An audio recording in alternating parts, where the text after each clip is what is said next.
Alright guys, let's get started. Chapter 4, Earth Chemistry. Where are we going to be going over in this one? We're going to be primarily focusing on the mechanics of chemistry, not on the history, not on any other major factor. The mechanics behind chemistry will help us to understand things like rocks and minerals and how they operate and how they interact with each other, how they form, so on and so forth. You should have your notes out at this point, and you'll notice that your notes are pretty detailed this time around. Because we're focusing on mechanics, you're going to be doing a lot of things like diagramming, a lot of numbers, a lot of figures, a lot of definitions.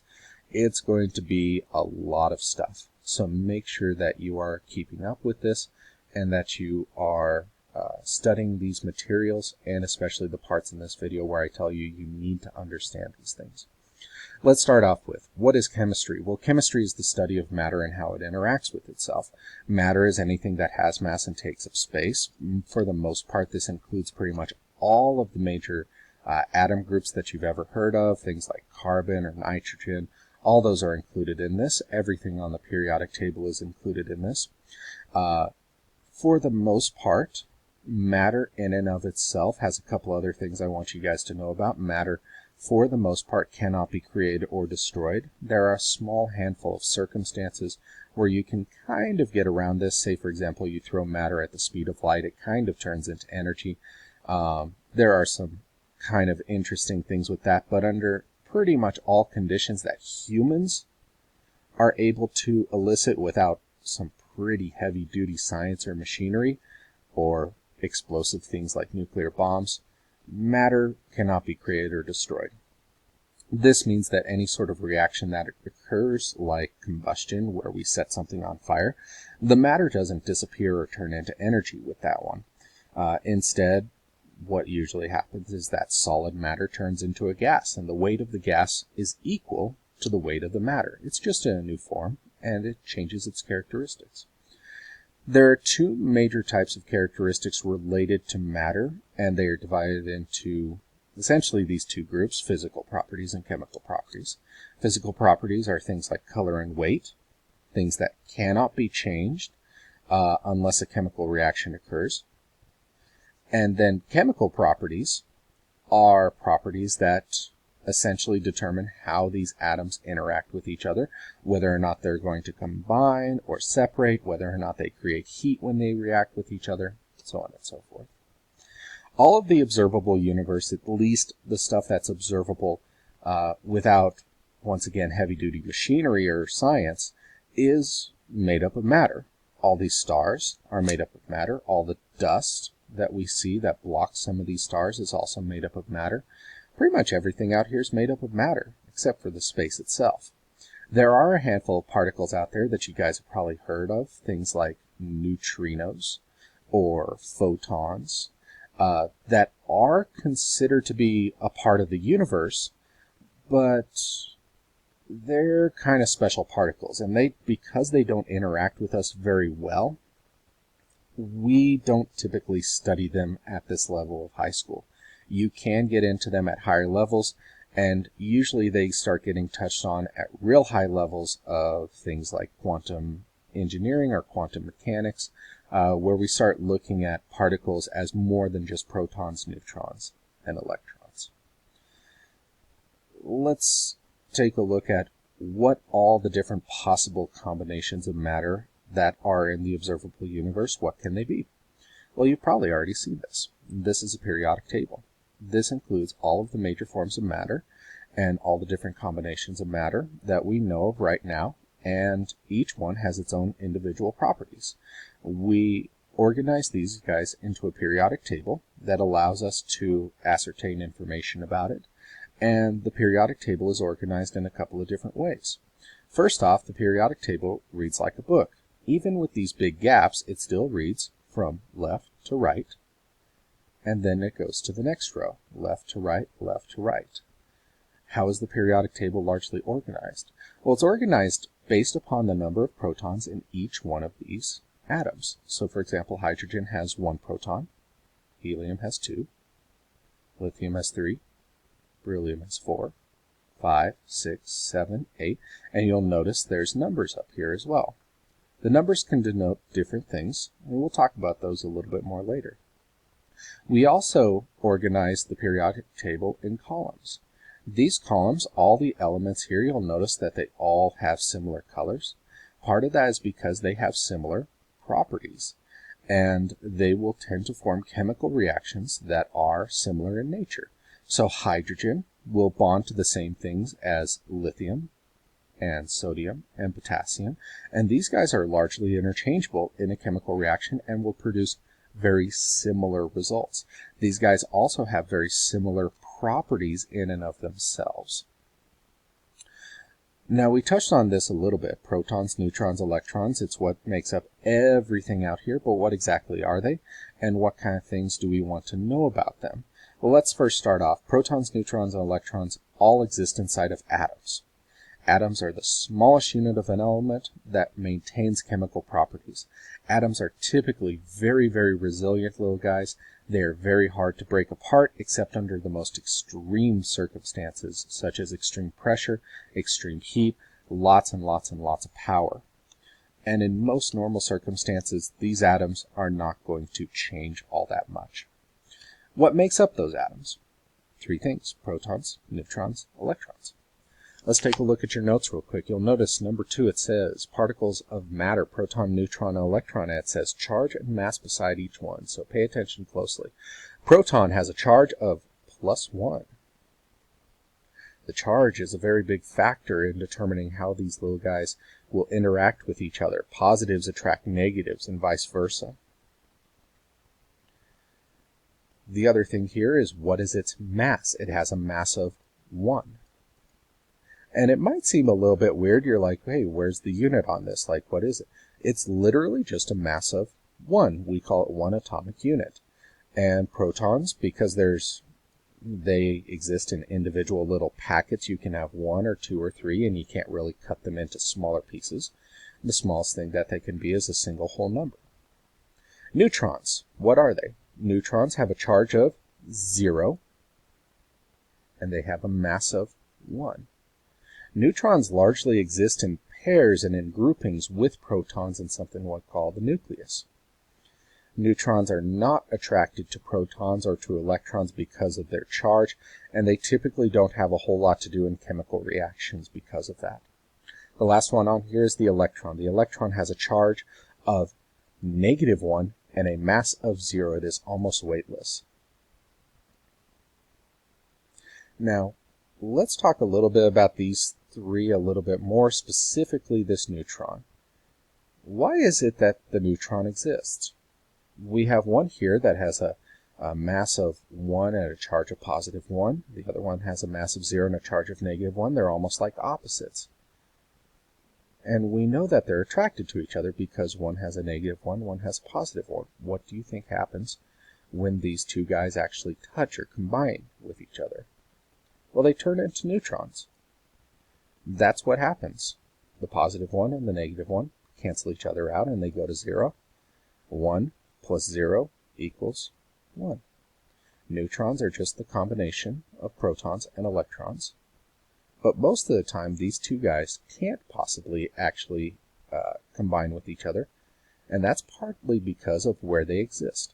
So let's talk about that now. You guys have your notes, and it says on there atoms. Atoms are formed by combinations of particles of matter. We'll get into this here in just a little bit. But this is a picture here of an atom. An atom largely consists of electrons in something called the electron cloud on the outside, and it has protons and neutrons existing in the middle in something called the nucleus. These electrons are attracted to these protons, and they want to combine together. But because the electrons are so lightweight, they tend to spin around in orbits, similar to how planets and moons spin around each other.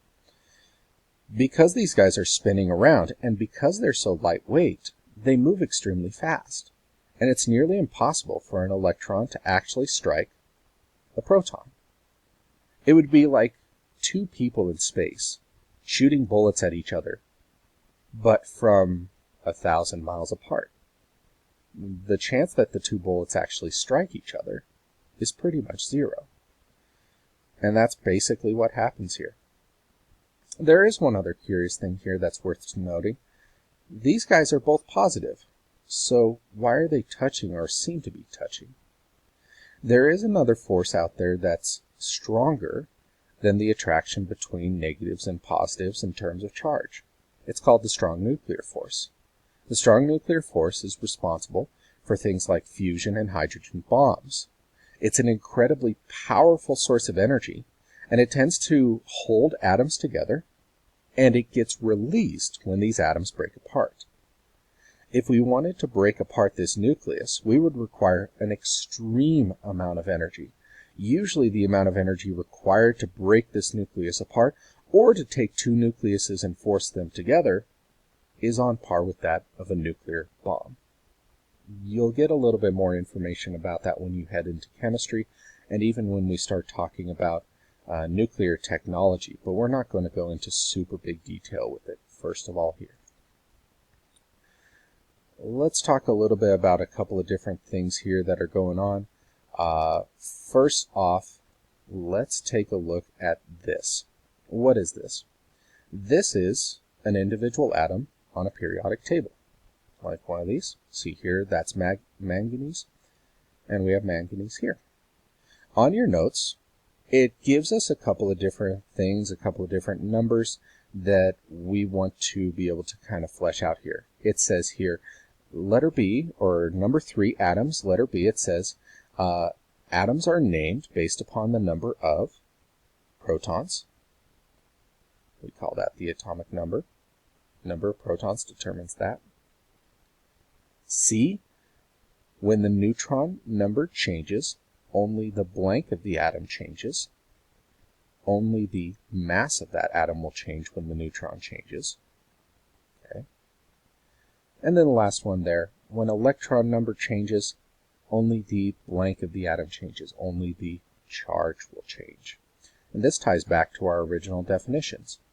Electrons have no mass, so when they change, they can't change the mass, they can only change the charge. When a neutron changes, it has no charge, so it can't change the charge, but it does change the mass. Okay. Let's talk about a couple other things here on your notes. It's jumping around a little bit, but that's okay. First off, on your notes it says nucleus definition. What is the nucleus?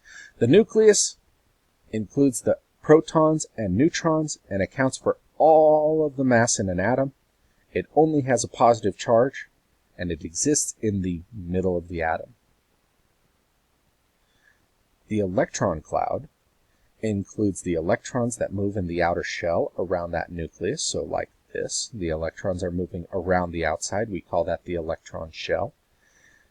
And these negatively charged electrons are attracted to the positively charged nucleus, and the attraction holds the electrons inside of that atom. All right, let's move on. Properties of atoms. Properties of atoms are primarily noted by the different mathematical combinations of protons, neutrons, and electrons. So those different ones in there kind of define what the atom is and how it's going to behave. Let's start off with the first thing. Atomic number. Atomic number is the number of protons, and it determines the name of the atom. This is on your notes on the bottom left-hand side of the first front page. Atomic mass. Atomic mass is actually an equation. It's protons plus neutrons, and it determines the total mass and the stability of the nucleus. And unstable nuclei make radiation happen. What can make this unstable? Well, usually if it has too many of one of these or the other, or even if it has way too many of both, it can become more and more unstable. This is why atoms can only get so large and why the periodic table doesn't go on into infinity. You'll notice here it goes all the way up to about 109, and then it's blank. And this one's actually pretty old. We've been able to make these as humans all the way up to just about 118. But you'll notice we don't go beyond that. And that's because 119 is just so unstable, it's almost impossible to make it. Let's continue onward here. We are now on the back side of your notes. A couple of special things about atoms I want you guys to know. First off, isotopes. What are isotopes? It says on your notes, groups of atoms in an element that have the same number of protons, but different numbers of neutrons. They have the same weight, or no, they have the same element, they have the same charge, but they have a little bit different weights. So let's take a look at that and what that looks like. Here we have 3 different isotopes. What's the difference? Well, the proton's all the same, the atomic number is the same, so the name is basically the same. They're all hydrogen. But they all have kind of a little bit of a special thing down here. One says protium, deuterium, and tritium. That basically tells us how many things are in the middle. This one here has 1 proton, 1 electron. This one has 1 proton, 1 electron, and 1 neutron. This one has 1 proton, 1 electron, and 2 neutrons. So what does it change here? Does the charge change? No. The charge is still 0 because the proton and electrons still cancel each other out. All that changes is the weight. And this weight can affect that stability of the atoms. So when we want to do big nuclear reactions like nuclear bombs, or we want to fuse things together, or we want to create some sort of a nuclear reactor, this weight matters. When we want to do normal chemical reactions, it doesn't really matter all that much. Let's move on here. Valence electrons. What are valence electrons and how do they operate? In your notes, it says valence electrons, the number of electrons in the outermost shell. Most atoms prefer to have 8 electrons in their outer shell. Why 8? It's kind of hard to say. We're not 100% sure as to why. We think it has to do a lot with the stability of the atom, that at 8, these electrons flying around in the outside basically form into a very stable configuration.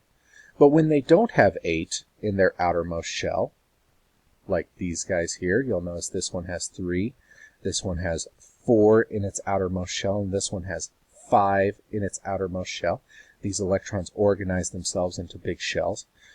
When they don't have 8 in the outermost shell, they become a little bit unstable.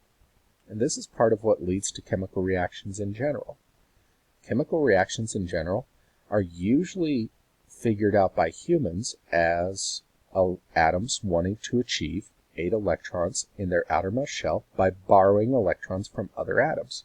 So for example, this one over here, boron, could give 3 of its electrons to this one over here, antimony, so that this one has 8, and this one would effectively have 0. But why isn't 0 like a bad thing as well? Well, usually it's because some of these under layers also have 8. So when you go all the way down to 0, you're actually going to the next bottom layer, and that bottom layer has 8. Sometimes, though, you'll notice here this bottom layer only has 2. That's for the last exception on your notes. If you look over at your notes, it says letter B, valence electrons. The number of electrons in the outermost shell, most atoms prefer to have 8, except hydrogen and helium, which prefer to have 2. Only a couple atoms prefer to have 2. And this guy, if he loses all 3, he'd be down to just 2 altogether. It could actually manage that. It could make that work. It may not be super happy. The charge will be pretty far off. It'll have 5 protons and only 2 electrons, so it'll have a big charge difference. But overall, it could make it work. And usually the stability of the atom, the outside electrons being at 8, is more important than the charge evening out to a nice 0 number. It doesn't matter nearly as much that the charge evens out to that nice 0 number, where there's an equal number of protons and electrons. Usually we can have different numbers of electrons. As long as it reaches those 8 numbers in the outside area, it's relatively stable, and more stable than if it doesn't have those 8. All right, let's continue onward here a little bit. We're going to start getting a little bit more complex. This is that part with the valence electrons. Almost all atoms want 8 electrons in their outermost shell. Hydrogen and helium want 2. Elements whose atoms only have 1, 2, or 3 valence electrons tend to lose those electrons very easily. These elements have metallic properties and tend to be classified as metals. Elements that have 4 to 7 valence electrons on the outside would want to gain more to get up to 8. And many of these guys are classified as nonmetals. If you're a little bit confused at this point, that's okay. Make sure that you're writing down on your notes and you're being very detailed, because almost everything we're talking about here, we're going to go over in very great detail with lots of examples in class. All right, so let's talk about a couple of different things here. Are these elements stable? We said before, what makes an atom kind of stable?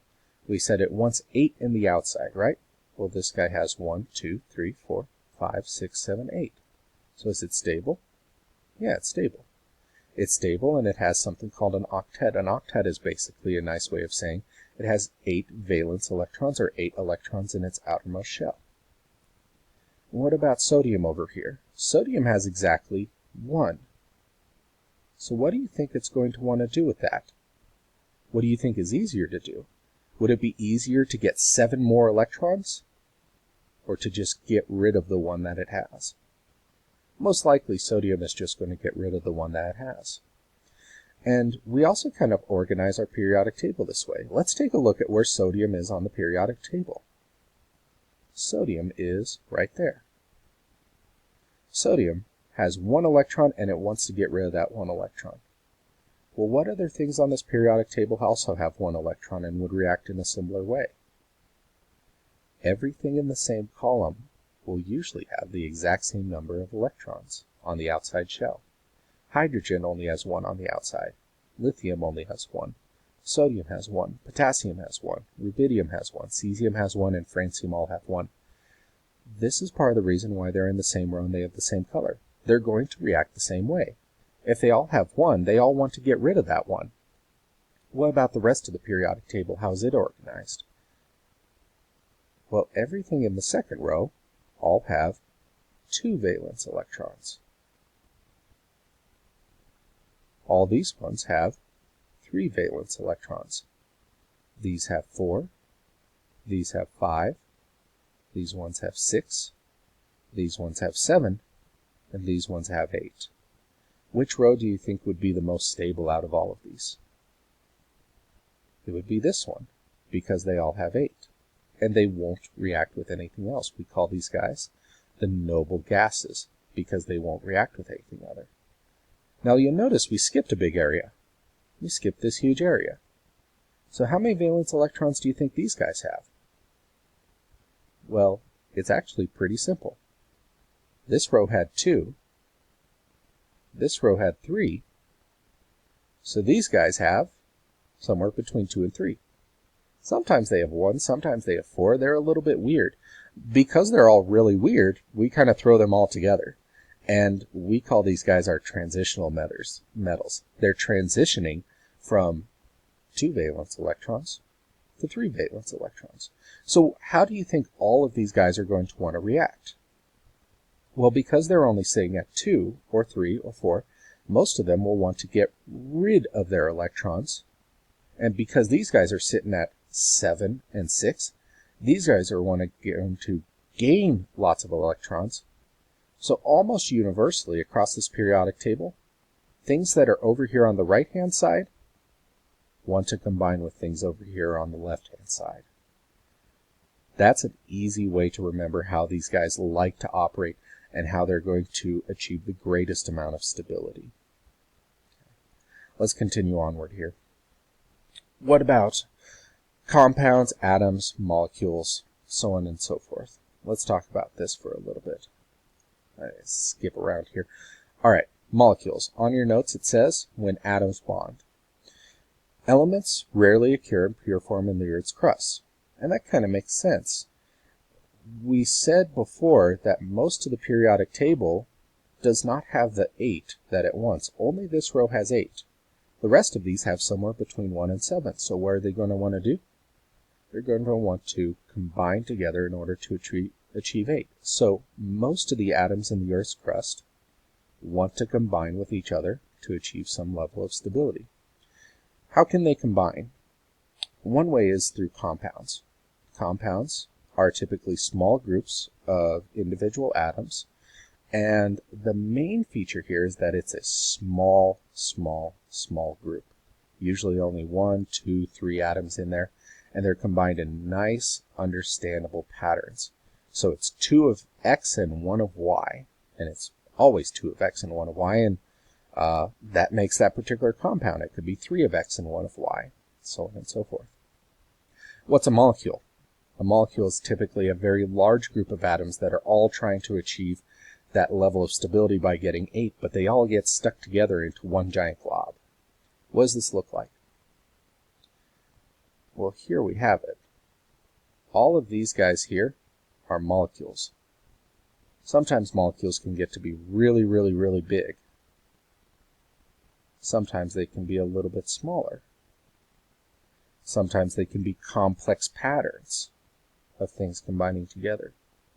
And what's the big difference here between that compound and a molecule? Well, I kind of misspoke a little bit earlier when I said it could be 2 of one and 3 of the other. It's 1 and 1 usually. A compound is just one atom with one other atom. And usually it's a nice, simple combination.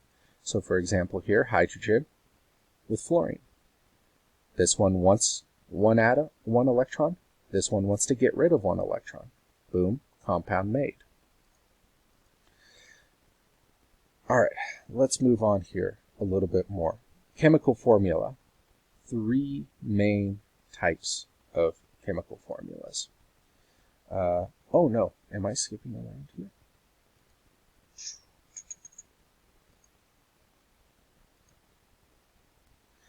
Oh yes, there are 3 main types of chemical formulas, 3 main types of writing down chemical formulas that I want you guys to be aware of. On your notes it says chemical formula, 3 main types. There are things called molecular formulas. Molecular formulas are what we use most often. They're simple combinations that tell us how many of each group of atoms that there are, but they don't tell us in what order or what types or what configuration they're in. So this one has ethanol. It has 2 carbons, 6 hydrogens, and 1 oxygen. Pretty simple to understand. The next one is the structural formula. Structural formula is an actual drawing of how these guys are connected together. So here we can see there are still 2 carbons, 1 oxygen, and 1, 2, 3, 4, 5, 6 hydrogens. So it still matches up, but now it's in an order we can kind of understand. And then the last one is called the condensed structural formula. It's basically taking a couple of different rules that we'll learn in class and saying, hey, we want to basically have this. We want to know what order all these atoms are occurring in, but we want to write it more condensed, and we don't want it to just be a giant pile of letters. So this one kind of tells us, hey, there's a carbon with 3 hydrogens next to it, then another carbon with 2 hydrogens next to it, then there's an oxygen with 1 hydrogen next to it, all in a giant chain. Okay. All right, last part here, almost finished. 2 main types of chemical bonds, ionic and covalent. And like I said before, a lot of this we're going to be doing in class. This is going to be the really big one we do in class. How does an ionic bond work? An ionic bond happens when an electron is transferred from one atom to another, and both atoms become charged. The one who gains the electron becomes more negative. The one who lost an electron becomes more positive. And because those atoms gained and lost electrons, and one became positive and one became more negative, they now have an attraction between them. The attractive force between those oppositely charged ions, or an atom or molecule that gained or lost 1 electron and it now has a negative or positive charge, when they have those differences in charges, they like to be attracted to each other. And when they start to attract to each other and become very well bonded, we call it a ionic compound. A simple example of this one would be what we said earlier, hydrogen and fluorine. Fluorine wants 1 electron, hydrogen wants to get rid of 1 electron. Hydrogen gives its 1 electron to fluorine. Fluorine now has more electrons, so it's more negative. Hydrogen lost an electron, now it's more positive. Because this guy's positive and this guy's negative, they're going to attract. The other type of bond here, and this one is significantly stronger, is called a covalent bond. Covalent bonds are largely found in organisms and complex objects. Covalent bonds are usually responsible for very, very strong, very solid objects. And that's because it can exist as very, very large chains. A covalent bond is a bond formed when atoms share electrons with one or more pairs of electrons. A compound that forms through the sharing of electrons is called a covalent compound. And if one atom basically shares that electron a little bit too much and it pulls onto it to one side, we can call it a polar covalent bond, where the atom or the molecule, one side of it has a little bit more electrons, so it has a little bit more negative to it, and then the other side has a little bit more positive to it. What does this look like? Kind of looks like this. Basically, these atoms are now sharing their electrons. Carbon has 4 natural electrons. All the little guys in blue, it has 4 on the outside natural electrons. Hydrogen also has 1, and each hydrogen contributes 1 to the sharing. Now what do you notice here? How many electrons because of the sharing does carbon have? 1, 2, 3, 4, 5, 6, 7, 8. That fills our rule that these atoms want 8 electrons. And how many does hydrogen have? Each one has 2. Because they're sharing, they're able to fulfill the rules that we set forth earlier with valence electrons, that most atoms want 8, and hydrogen and helium in particular only want 2. So, is this guy stable? Yeah, it kind of cheats to achieve it, but it's stable. Now, you should be basically done with your notes on your left-hand side. We will be going over a lot more of this in class. Make sure to watch the videos after this. They are very, very important. Be sure to take some notes on the side, and when you come to class, be prepared to do lots of math, lots of work, and we are going to get this stuff down pat. All right, have a great day.